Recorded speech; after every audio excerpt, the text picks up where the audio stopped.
भजन करो उस रब का जो दाता है कुल सबका। नमस्कार दर्शकों। भक्ति यह शब्द सुनते ही परमात्मा के प्रेम में व्याकुल आत्माओं के मन में भगवान की छवि और उनके प्रति समर्पण का भाव जागृत होता है। अलग अलग धर्मों में प्रभु को अलग अलग नामों से पूजा जाता है। कोई श्री विष्णु तथा उनके अवतार श्री राम श्री कृष्ण की भक्ति करता है, तो कोई शिव की, कोई दुर्गा जी को मानता है, तो कोई ब्रह्म को। तो क्या यह जरूरी है कि हम किसी एक ही प्रभु की भक्ति करें? दर्शकों, यह बेहद जरूरी है कि हम एक पूर्ण परमात्मा की भक्ति करें, क्योंकि सच भी यही है कि परमेश्वर एक है, चाहे हम उसे किसी भी नाम से पुकारें। जिस तरह एक देश का मुखिया राष्ट्रपति होता है, जो उस देश का सबसे शक्तिशाली नागरिक होता है, लेकिन मंत्री सांसद अनेक होते हैं, ठीक इसी प्रकार परमेश्वर एक है जिसने सर्व सृष्टि को बनाया, लेकिन देवी देवता अनेक हैं। तो हमें परमेश्वर को पहचानने के लिए सबसे पहले उसके लक्षणों को जानना बेहद जरूरी है। तो चलिए आपको सबसे पहले पूर्ण परमात्मा के लक्षणों से परिचित करवाते हैं। लक्षण एक, ऋग्वेद मंडल 9 सूक्त 82 मंत्र 1, ऋग्वेद मंडल 10 सूक्त 161 मंत्र 2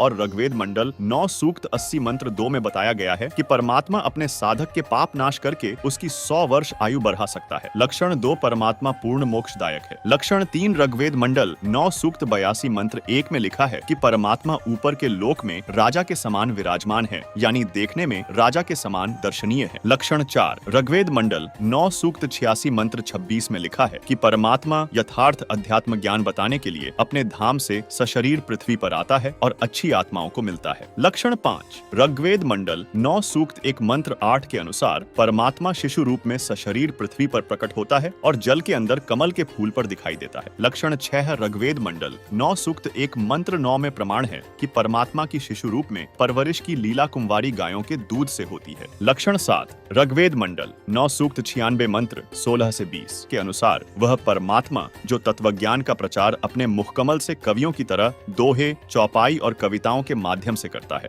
इसी कारण उसे एक प्रसिद्ध कवि की उपाधि भी प्राप्त होती है, लेकिन वह वास्तव में परमात्मा होता है। लक्षण 8, ऋग्वेद मंडल 9 सूक्त 94 मंत्र 1 और मंडल 9 सूक्त 95 मंत्र 2 में लिखा है कि परमात्मा कवियों की तरह आचरण करते हुए पृथ्वी पर विचरण करता है और वाणी बोल बोलकर साधकों को अपनी भक्ति करने की प्रेरणा देता है। साथ ही वह मोक्ष मार्ग के यथार्थ नामों का ज्ञान कराता है। लक्षण 9, यजुर्वेद अध्याय 40 मंत्र 8, ऋग्वेद मंडल 9 सूक्त 93 मंत्र 2, ऋग्वेद मंडल 10 सूक्त 4 मंत्र 3 और गीता अध्याय 15 श्लोक 17 के अनुसार परमात्मा की कभी मृत्यु नहीं होती। वह सशरीर अपने सनातन परम धाम से आता है और वापस सशरीर चला जाता है, क्योंकि वह अविनाशी है। लक्षण 10, पूर्ण परमात्मा सर्वज्ञ होता है। लक्षण 11, ऋग्वेद मंडल 10 सूक्त 4 मंत्र 4 के अनुसार पूर्ण परमात्मा सच्चरित्र वाला होता है। दर्शकों, अब यदि हम वेदों के इन लक्षणों को ब्रह्मा, विष्णु व उनके अवतार श्री राम, श्री कृष्ण तथा शिव जी, दुर्गा जी और ब्रह्म की जीवनी से मिलान करें, श्री शिव महापुराण विद्येश्वर संहिता अध्याय 6 से 9 में, जिसके अनुवाद करता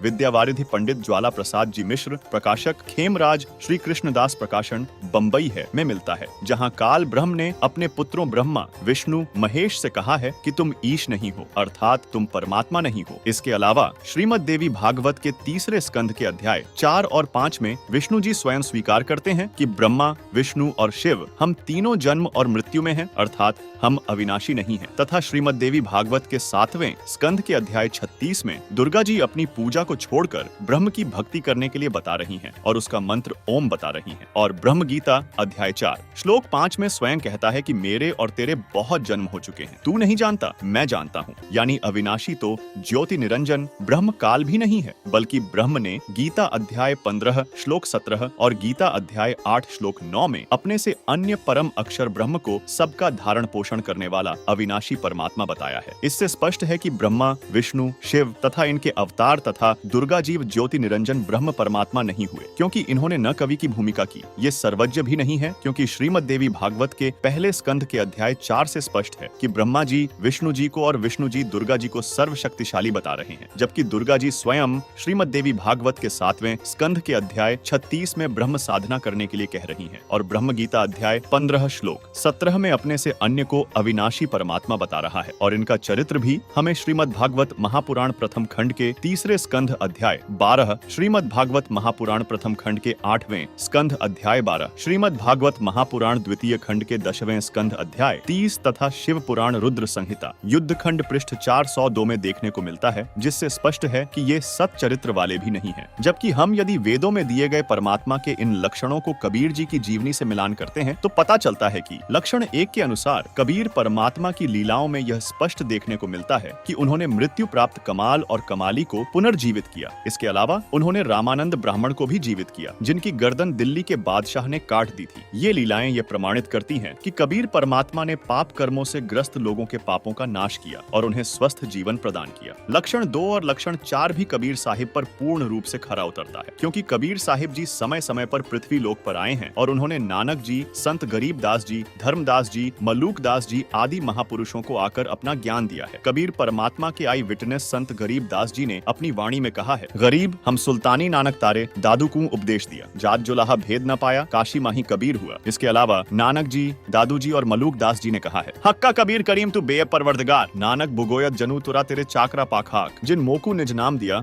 सोई सदगुरु हमार। दादू दूसरा कोई नहीं, कबीर सृजनहार, जपो रे मन सदगुरु नाम कबीर, जपो रे मन परमेश्वर नाम कबीर। वहीं संत गरीबदास जी महाराज की वाणी में प्रमाण है कि आदि रमैनी अदली सारा, जादिन होते धूंधू कारा, सतपुरुष कीन्हा प्रकाशा, हम होते तख्त कबीर ख्वासा। अर्थात कबीर साहिब जी राजा के रूप सतलोक में विराजमान हैं, यानी परमात्मा के लक्षण 3 पर भी कबीर साहिब जी खरे उतरते हैं। दर्शकों, यह सर्वविदित है कि कबीर साहिब जी नीरू और नीमा नाम के जुलाहे दंपत्ति को लहरतारा तालाब में कमल के फूल पर मिले थे, जिसका कबीर वाणी में भी प्रमाण है कि गगन मंडल से उतरे सतगुरु सत कबीर, जलज माही पोड़न किए दोहु दीनन के पीर। अर्थात लक्षण 5 से भी कबीर साहिब की लीला मेल खाती है। वहीं लक्षण 6 के अनुसार कबीर साहिब की परवरिश कुंवारी गायों के दूध से हुई थी, जिसका प्रमाण कबीर सागर अध्याय ज्ञान सागर के पृष्ठ 74 पर भी मिलता है। यह प्रमाण अमर ग्रंथ यानी सूक्ष्म वेद में भी है। गरीब अन्न ब्यावर कू दूहत है, दूध दिया तत्काल, पीवे बालक ब्रह्मगति तहाँ शिव भये दयाल। दर्शकों, यह तो सर्वविदित है कि कबीर जी ने कवियों की तरह आचरण करते हुए अपने ज्ञान को कविताओं, दोहों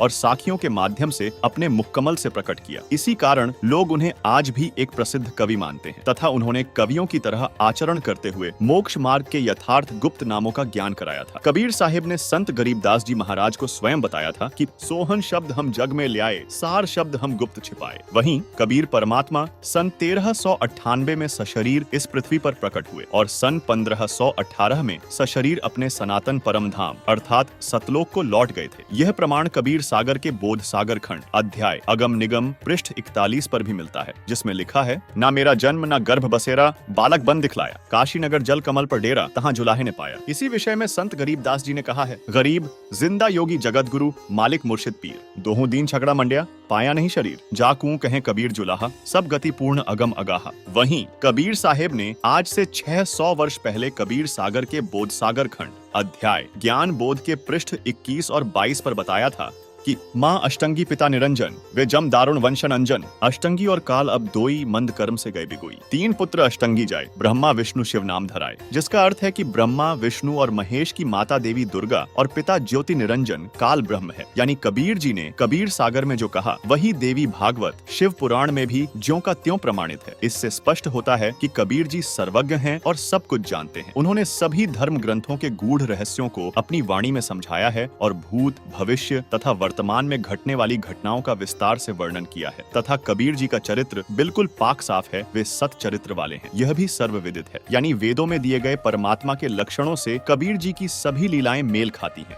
इससे सिद्ध होता है कि वेदों अनुसार परमात्मा कबीर जी हैं। इसीलिए हमें इष्ट रूप में केवल और केवल कबीर परमात्मा की भक्ति करना चाहिए, जिससे हमारा मोक्ष भी संभव है।